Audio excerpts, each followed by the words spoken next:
नमस्कार। आज हम लोग शुरू करेंगे बीए पार्ट 2 का तीसरा पेपर, श्रम संघ आंदोलन।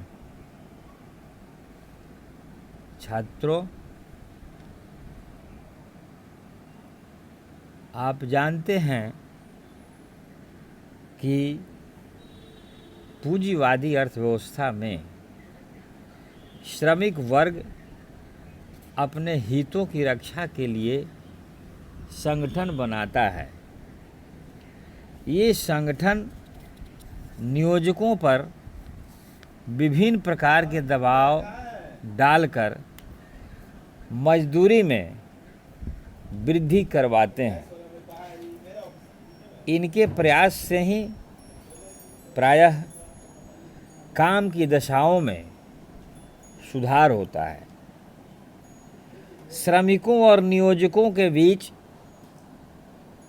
संघर्ष सदैव रहा है, परंतु श्रमिक संघों के रूप में अपने को संगठित करना तभी सीखे हैं जब से कारखाना की स्थापना बड़े पैमाने पर हुई है।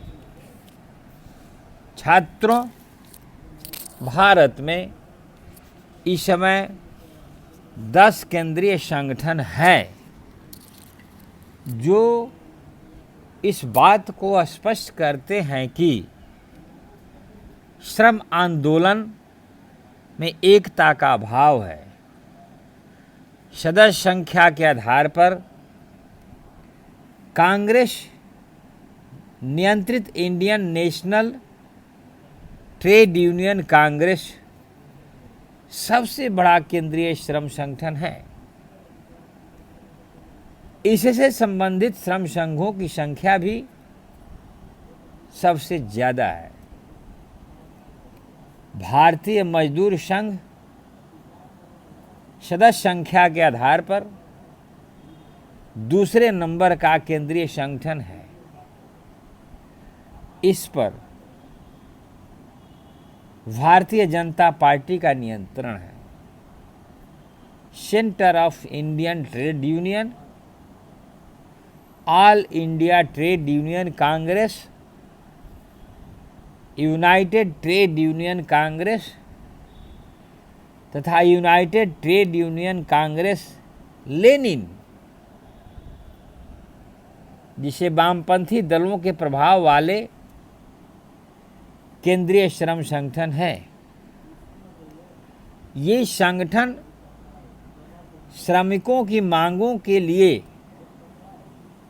प्रायः संघर्ष का रास्ता अपनाते हैं। हिंदू सभा पर पुराने समाजवादियों का नियंत्रण है। छात्रों, थोड़ा सा हम इस पर विचार करना चाहेंगे कि श्रम संगठन या श्रम संघ आंदोलन की आवश्यकता क्यों महसूस की गई। इसलिए कि बहुत छोटे छोटे कल कारखाने में असंगठित सेक्टर के उद्यमों के लिए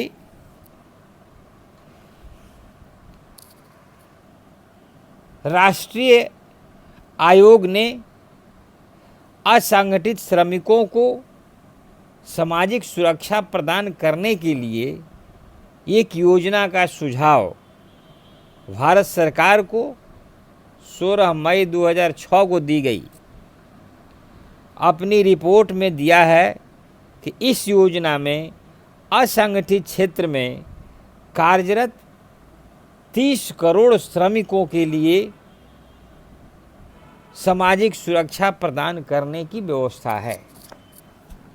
छात्रों, यह चर्चा, यह सुझाव 2006 में आया, लेकिन इसके पूर्व में या प्रारंभ काल से ही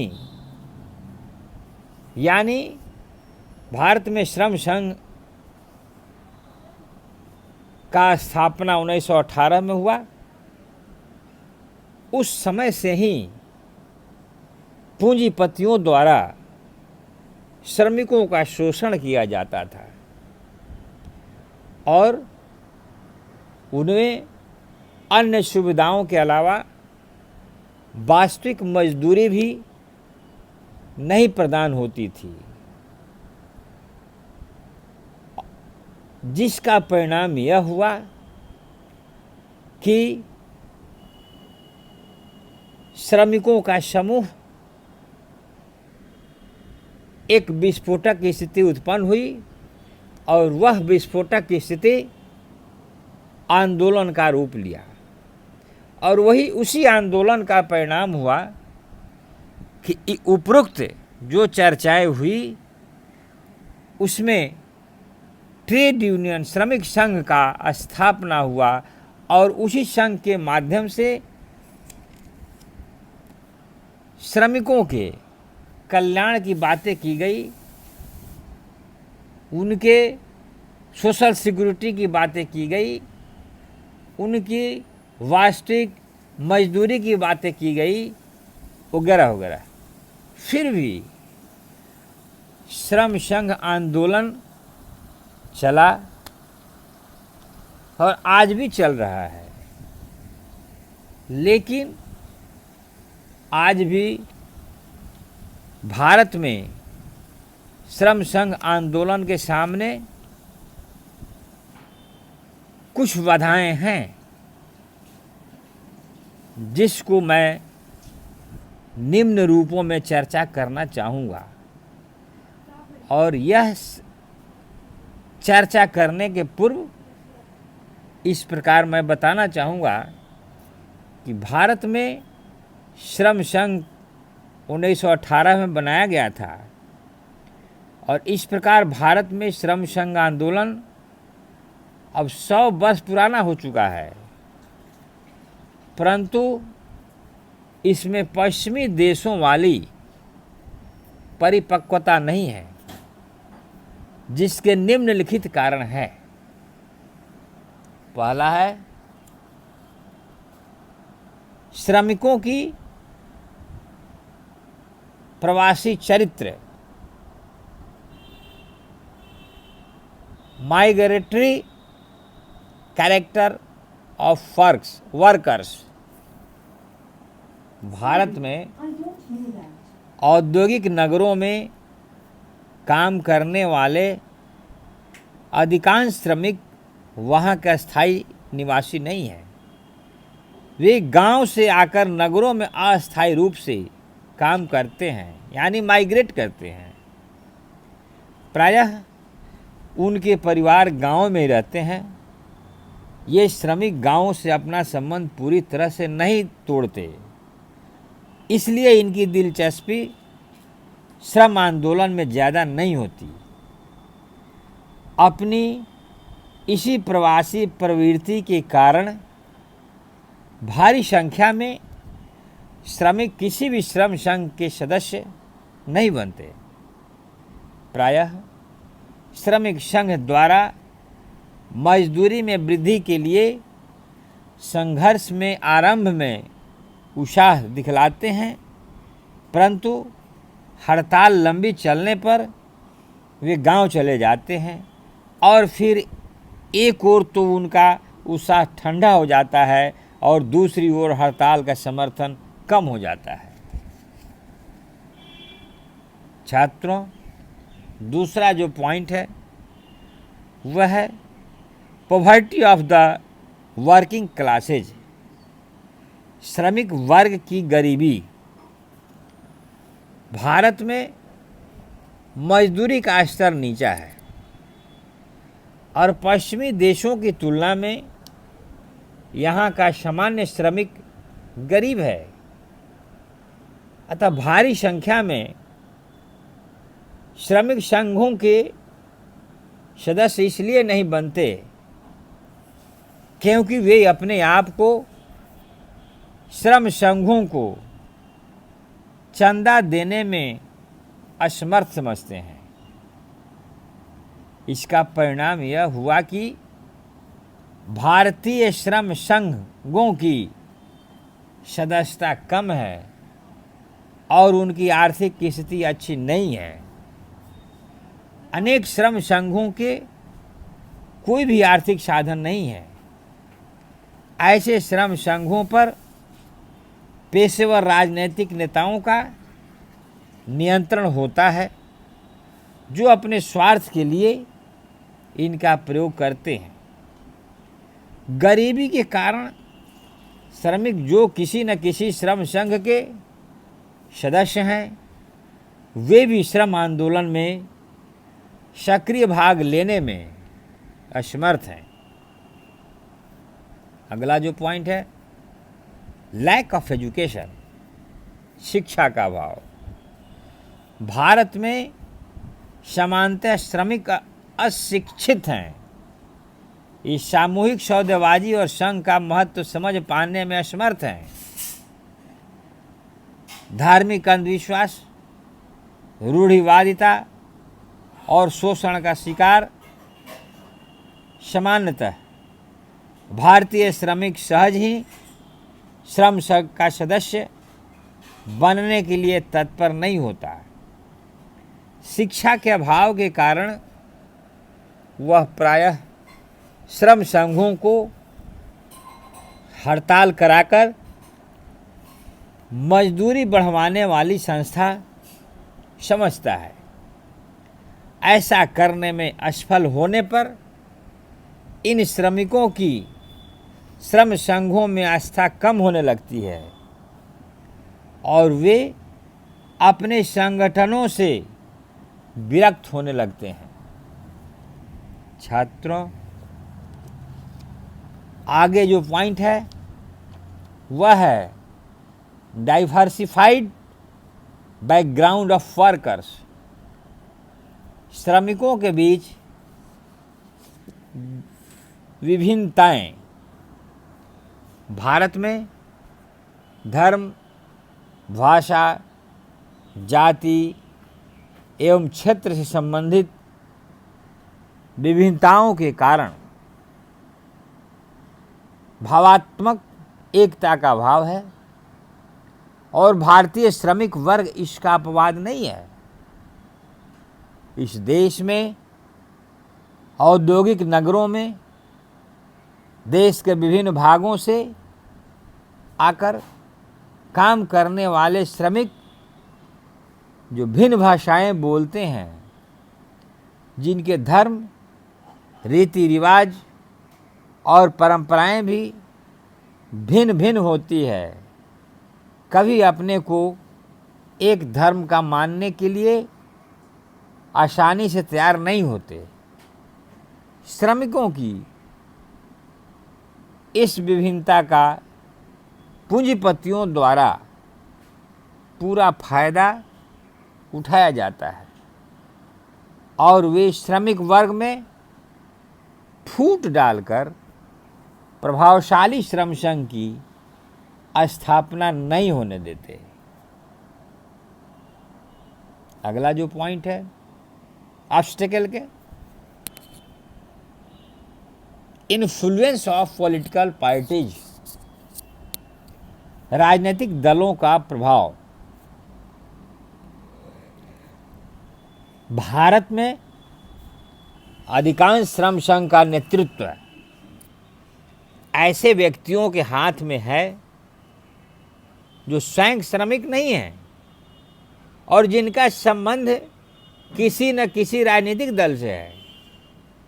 इंग्लैंड में भी श्रम संघों का संबंध वहाँ की लेबर पार्टी से है और अधिकांश श्रम संघ को इसी दल के व्यक्तियों का नेतृत्व प्राप्त है। परंतु इस संबंध में यह उल्लेखनीय है कि वहाँ श्रम संघों की नीति लेबर पार्टी की नीति से स्वतंत्र होती है।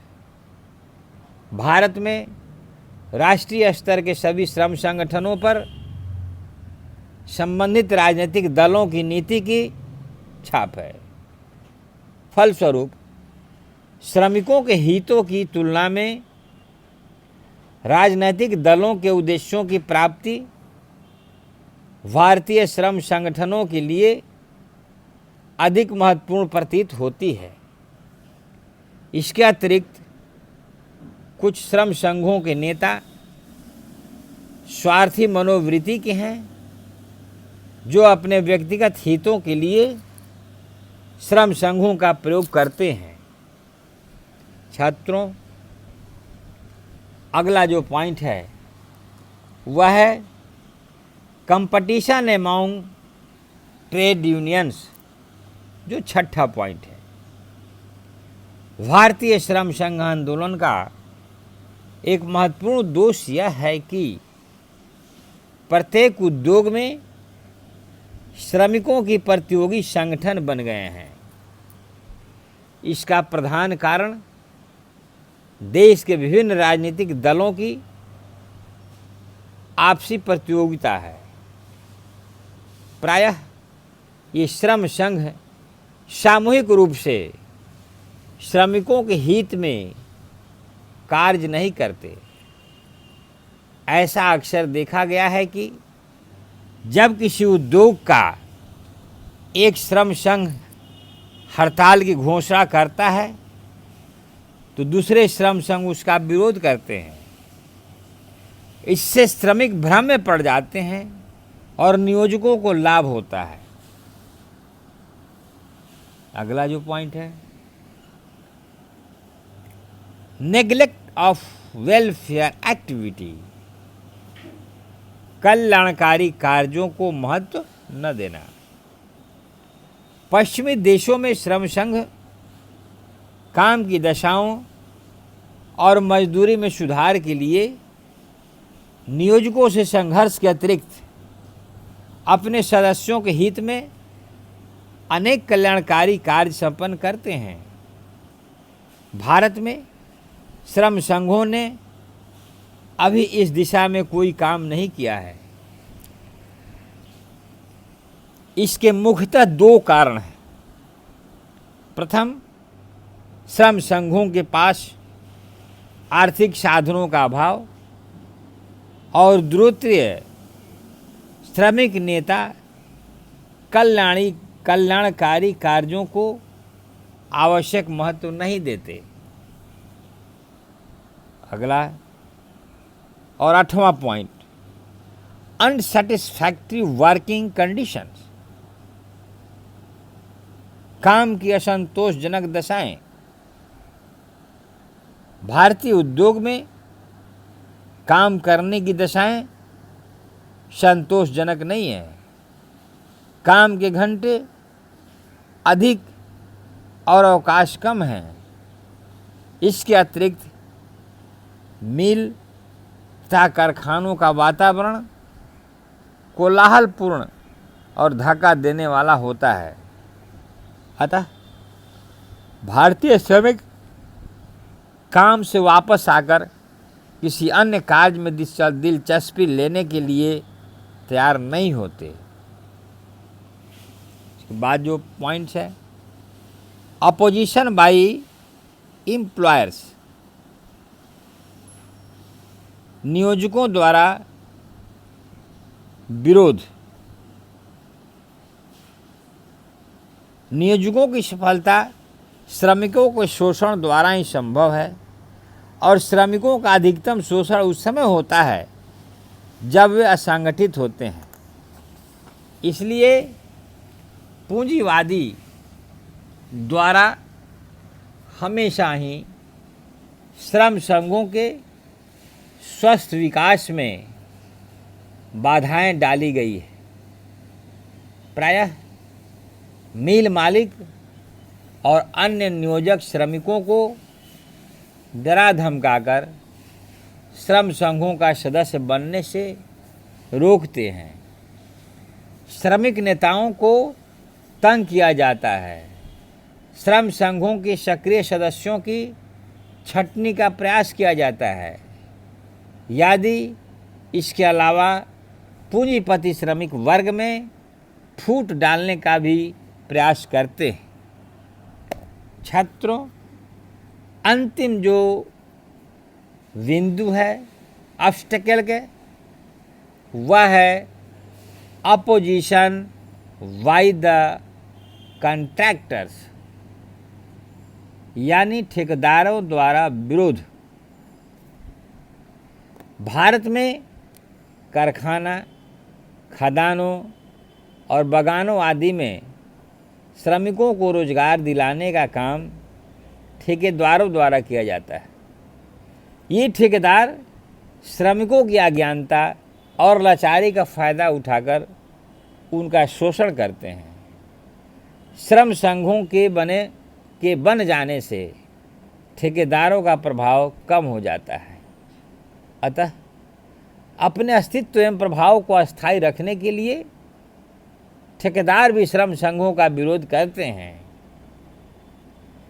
डॉक्टर पुणेकर श्रम आंदोलन की व्याख्या करते हुए लिखते हैं कि भारतीय श्रम संघ बाहरी नियंत्रण, राजनैतिक संघवाद, प्रतियोगी श्रम संघों की बहुरूपता, वित्तीय साधनों के अभाव, कम सदस्यता, सामूहिक सौदेबाजी और कल्याणकारी कार्यों की उपेक्षा, सरकारी यंत्र पर निर्भरता तथा श्रम संघवाद की निजी कमजोरियां की विषम चक्र में फंसे हुए हैं।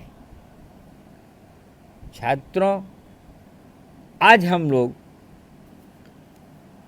श्रम संघ आंदोलन के जो भी इनकी बाधाएं हैं, उस बाधाओं के बारे में चर्चा किया गया और लेकिन इस बाधा को कैसे दूर किया जा सकता है, इसके कुछ सुझाव भी आए हैं और दोनों संघ और नियोजक के माध्यम से बाधाओं को दूर करने के लिए पहल आज भी की जा रही है, जिसकी चर्चा हम अगले क्लास में करेंगे कि बाधा से संबंधित दूर करने के लिए इसके कौन कौन से सुझाव हैं जो वर्तमान परिप्रेक्ष्य में कारगर साबित हो रहा हो। तो आज हम लोग श्रम संघ आंदोलन के बारे में आज हम लोग अपनी कक्षा समाप्त करते हैं और फिर हम लोग पुनः इसी का शेष भाग पर चर्चा करने के लिए दूसरे क्लास में मिलेंगे, दूसरे दिन मिलेंगे। धन्यवाद।